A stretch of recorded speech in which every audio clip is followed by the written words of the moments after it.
Hello, আসসালামু আলাইকুম everyone. Welcome to my YouTube channel tech IT update. তো চলে আসলাম আজকে নতুন একটি ভিডিও নিয়ে। তো আজকের ভিডিওর যে বিষয়টি নিয়ে আলোচনা করতে চলেছি সেটি হলো ইমেজ ডিটেচিং। তো বিভিন্ন সময় দেখা যায় আমাদের ইমেজের ভিতরে অনেক নয়েজ থাকে বা আপনার যে স্পটগুলো থাকে সেই স্পটগুলো রিমুভ করতে হয়। তার জন্য অনেক অ্যাপস আছে, ম্যানুয়ালে ফটোশপ ভালো কাজ করে, কিন্তু এখানে আপনার এখন অনেক অ্যাপ বেরোয়েছে অটোমেটিক যেগুলো কাজ করে।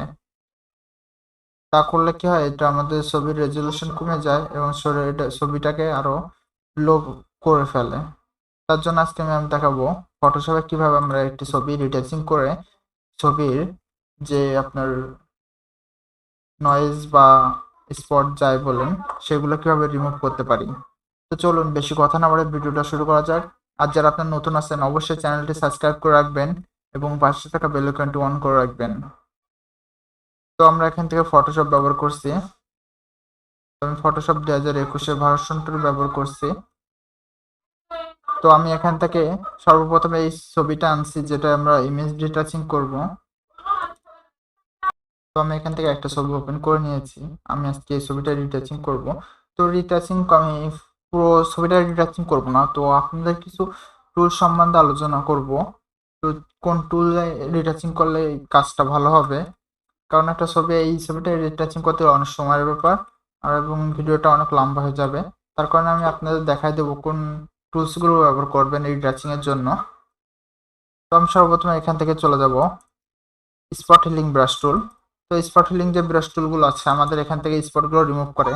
আর আমরা এখানে এখানে যে টুলসের হার্ডনেস সফটনেস এটা বাড়ায় নিব। তো আমরা এখানে সফটনেসগুলো হালকা রাখবো, হার্ডনেস মিডিয়াম। তো সাইজটা আমাদের যে অনুযায়ী লাগে আমরা সে অনুযায়ী করে নিব। ওকে, তো এবারটা আমরা এখান থেকে কাজ করবো এই পাশে। তো দেখতে পাচ্ছেন আমাদের যে এগুলো আছে, আপনাদের যে স্পটগুলো আছে সেই স্পটগুলোর সাথে একটা একটা করে ক্লিক করব। তো দেখতে পাচ্ছেন এখানে খুব সহজে এগুলো রিমুভ হয়ে যাচ্ছে। তা বাদেও আমাদের আরেকটা আছে হিলিং ব্রাশ টুল। তো আমরা আগে স্পট হিলিং ব্রাশ টুল স্পটটা কাজ করব, তারপর যদি স্পট হিলিং ব্রাশ টুল লাগে তারপর আমরা এটা দেখব।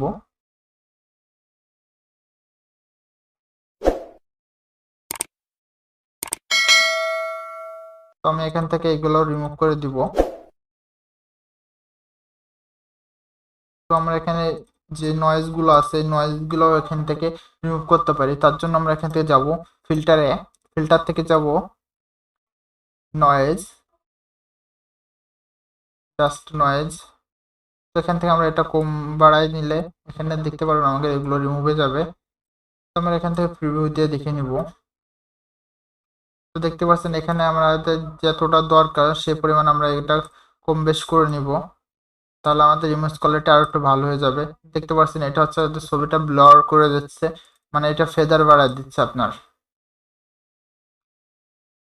এখান থেকে আমাদের যে মিডিয়ামে রাখবো আমরা এগুলা।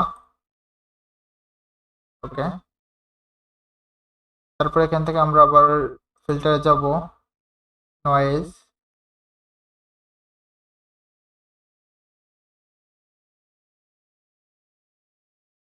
তো এটা আমাদের ব্লার করার জন্য।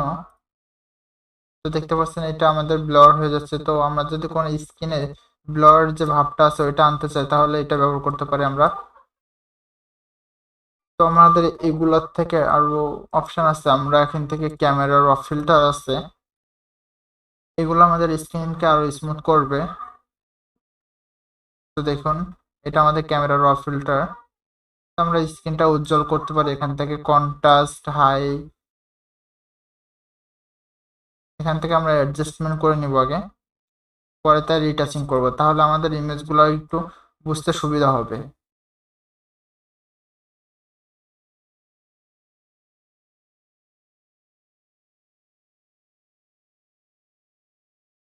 এখান থেকে আমরা ডিটেলসে যেতে পারি। এখান থেকে যে আমরা যে নয়েজ রেডিয়েশন আছে এটা একটু বাড়াই নিলে আমাদের দেখতে পাবে এটা আমাদের স্মুথ হয়ে যাচ্ছে, স্ক্রিনটা দেখতে পাচ্ছেন খুব সহজে। কালারও নয়েজ আছে এখানে, এখান থেকে দিলে দেখে আমাদের অনেকটা স্মুথ হয়ে গেছে। এবার যদি আমি ওকে দিই, দেখুন এখানে আমাদের স্ক্রিনটা অনেক স্মুথ হয়ে গেছে। আর এটা রেজুলেশন অনেকটা বৃদ্ধি পেয়েছে। তো আগে যেরকম একটা ঘোলা ঘোলা ভাব থাকতো, এটা আর নাই এখন। তো আমরা এবার এখান থেকে স্পটেলিং ব্রাশ টুলতে কাজ করব। তো আমরা সফটনেসটা এটা কমাই দিব, হার্ডনেসটা এটা আমরা 80% মতো রাখবো। আমাদের ব্রাশটা যেমন লাগে আমরা সেভাবে নিব। তো দেখতে পাচ্ছেন খুব সহজে আমাদের স্পটগুলো রিমুভ হচ্ছে। কিন্তু আমরা সবসময় এখানে হার্ডনেস দিয়ে দেখতে পাচ্ছেন, এটা ফুল হার্ডনেস যদি দিই তাহলে দেখুন এখানে আমাদের একটা স্কিনে দাগ চলে আসবে। এখানে আমরা সফটনেসও রাখবো কিছুটা, যাতে আমাদের স্কিনের যে দাগগুলো আছে এগুলো যাতে না আসে। তো আমরা এখানে সফটনেস দিব কিছুটা, আর হার্ডনেস এখানে বাড়াই কমায় দিব। তো দেখুন এবারে আমাদের যে স্কিনটা আমরা যে এখানে রিমুভ করতেছি, এখানে আমাদের ব্লাওয়ার হয়ে যাচ্ছে এবং কি এটা একটা স্মুথলি একটা ভাব আসতেছে। দেখুন খুব সহজে আমাদের এটা কিভাবে রিমুভ হয়ে যাচ্ছে। তো এটা যদি আমরা যে অটোমেটিক যে সফটওয়্যারগুলো আছে এগুলো আমাদের ছবিকে অনেক লো করে ফেলে, রেজুলেশনটা অনেক কমায় ফেলে, তাতে আমাদের ছবিগুলো দেখতে ভালো লাগে না, হয়তো কার্টুন কার্টুন ভাব চলে আসে একটা। তো আমরা এটা এভাবে এটা রিমুভ করে নিব। তার বাদে আমরা এখান থেকে যে হিলিং ব্রাশ টুল আছে হিলিং ব্রাশ টুল দিয়েও কাজ করতে পারি। তো হিলিং ব্রাশ টুল দিয়ে কাজ করার সময় আমরা এখান থেকে ওয়ালটার আগে প্রেস করব, প্রেস করে জায়গাটা কপি করব। তো কপি করে আমরা এই জায়গায় দিয়ে দেবো। তাহলে দেখতে পাচ্ছেন আমরা এখান থেকে স্পট হিলিং ব্রাশ টুল দিয়ে না কাজ করে আমরা হিলিং ব্রাশ টুল দিয়ে কাজ করলে এখান থেকে আমাদের দাগগুলো রিমুভ হচ্ছে, কিন্তু আমাদের কিছুটা হালকা দাগ দাগ থেকে যাচ্ছে এখানে। তার জন্য আমরা স্পট হিলিং ব্রাশ টুল আছে এগুলাতে কাজ করলে ভালো হয়।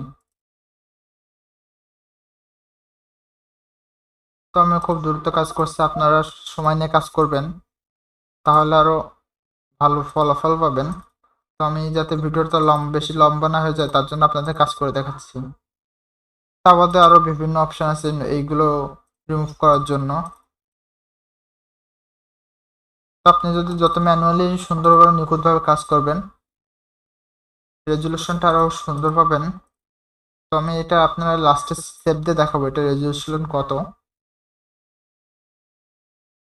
তো আমরা সবসময় এক এক জায়গাতে কপি করব কালারগুলো, যাতে আমাদের খারাপ না লাগে দেখতে। তো আমরা আগে এটা রিমুভ করে নিয়ে তারপরে এটা স্মুথনেস দেব, বা আমরা এখান থেকে ব্লড যে টুলস আছে ওই টুলস দিয়েও কাজ করতে পারি।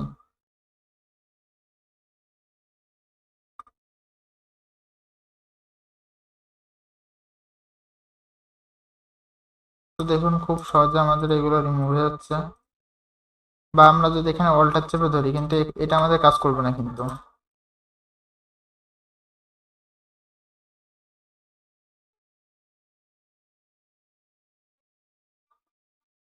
তো আমি জাস্ট আপনাদের দেখানোর জন্য এই টুলস গুলো ব্যবহার করছি। তো সবসময় আস্তে আস্তে কাজ করবেন তাহলে আরো সুন্দর রেজাল্ট পাবেন।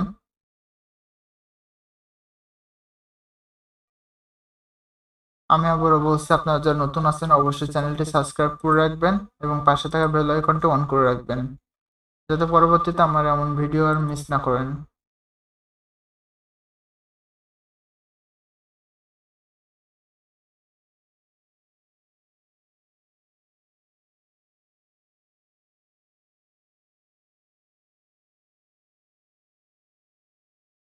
তো দেখুন আমাদের খুব সহজে কিভাবে দাগগুলো রিমুভ করে ফেলছি।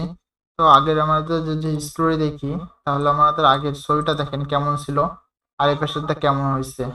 তো আমরা যদি এটা আমাদের একদম লো, কিন্তু আমরা যদি এই পাশে এটা দেখি দেখুন এটা আমার কতটা পরিবর্তন হয়েছে ছবিতে। প্রথমে এমন ছিল, এটা এমন করছিলাম, তারপরে আপনাদের দেখানোর জন্য ভিডিওটা করছি। তারপরে এখান থেকে আপনারা যে নয়েজগুলো দেখতে পাচ্ছেন এই নয়েজগুলো কিছুটা রিমুভ করছিলাম। তারপরে এখান থেকে অনেক কাজ করছিলাম ছবিগুলায়, তারপরে তো এমন হয়েছিল। তো ভিডিও যাতে বেশি লম্বা না হয়ে যায় তার জন্য আমি কাজগুলো সিম্পলি আপনাদের টুলসের ব্যবহারগুলো দেখাইছি। বা এখানে আপনার প্যাচ টুল আছে, তো প্যাচ টুলটা কাজ করলে কি হয়, আপনার এই যে এখান থেকে যদি দিই আমি তাহলে এখানে আপনার মানে ওই জায়গাটা ওঠার সম্ভাবনা দেখছেন। এখানে আমি যদি এটা এই জায়গায় কপি হয়ে যাচ্ছে, কিন্তু এই আমি যদি এক্ষেত্রে স্পট হিলিং ব্রাশ টুলতে কাজ করি তাহলে এই সম্ভাবনাগুলো থাকে না। তো আমার প্যাচ টুল দিয়ে খুব কম কাজ করি। তো দেখুন মানে জায়গাটা একদম খারাপ হয়ে যাচ্ছে পুরো। প্যাচ টুল দিয়ে কাজ করার জন্য আপনারা অনেক প্র্যাকটিস করবেন। আমি প্যাচ টুল দিয়ে কাজ করি মাঝে মাঝে, কিন্তু আমার প্যাচ টুলটা ভালো লাগে না।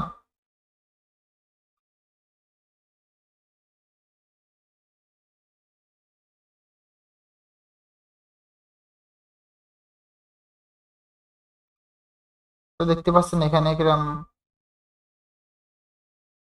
স্পট পড়ে যাচ্ছে আরো। তার জন্য আমি প্যাচ টুল দিয়ে কাজ করি না। তো যাই হোক, আপনারা যেটা ভালো লাগে সেগুলোতে কাজ করবেন, তাহলে আপনাদের কাজগুলো স্মুথ হবে। তো দেখুন কতটা খারাপ হয়ে গেছে প্যাচ টুল দিয়ে কাজ করার পরে।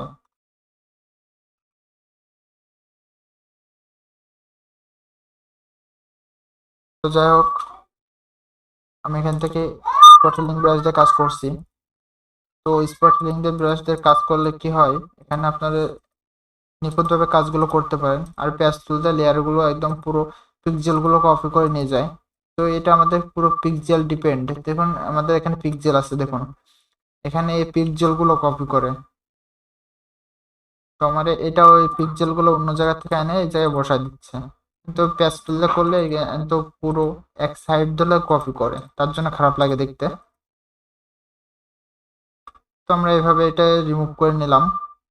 তো এখানে অনেকগুলো আছে, আমরা এখান থেকে আর একটু বড় করে নিতে পারি যাতে আমাদের খুব সিম্পলি কাজটা হয়ে যায়। তো দেখুন, তো আমরা এখান থেকে এটা যে ব্লার আছে, ব্লার, তো ব্লার দিলে আমাদের কি হবে, এখানে আমরা দেখতে পাচ্ছেন এটা আমাদের রিমুভ হয়ে যাবে। এটা স্মুথ হয়ে যাবে, আমাদের যে স্কিনটা আছে স্কিনটা পুরো স্মুথ হয়ে যাবে। তো আপনারা সর্বোচ্চ সুন্দর করে কাজ করার চেষ্টা করবেন, তাহলে কাজগুলো সুন্দর হবে। আমি আপনাদের আরো ভালো কাজ করে দেখাতাম, কিন্তু ভিডিওটা লম্বা হয়ে যাবে, তার কারণে আমি দ্রুত কাজ করছি। তো আমি জাস্ট আপনাদের টুল সম্পর্কে কিছু আইডিয়া দিলাম। আরো অনেক টুলস আছে ইমেজ ডিটাচিং এর জন্য। তো আমরা যদি এই যে ঠোঁটটাও যদি একটু গোলাপি করতে চাই বা ঠোঁটটায় কালার করতে চাই, তো আমরা এখান থেকে পেন টুল ব্যবহার করতে পারি। তো জাস্ট আমরা এখানে পেন টুল এইটা সিলেক্ট করে নিব আগে।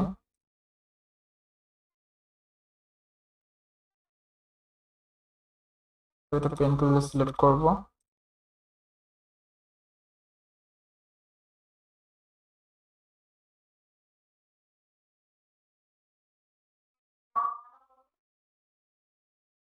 তো আমরা এইভাবে কালার করতে পারি।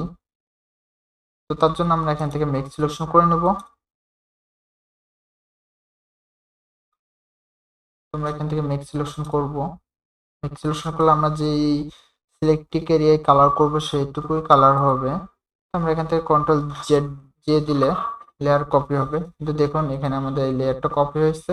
তো আমরা এখান থেকে যদি এটা ইমেজ থেকে অ্যাডজাস্টমেন্ট থেকে লেভেলস ব্যবহার করে এখান থেকে আমরা কালার করে দিই, তাহলে এটা আরো সুন্দর লাগবে।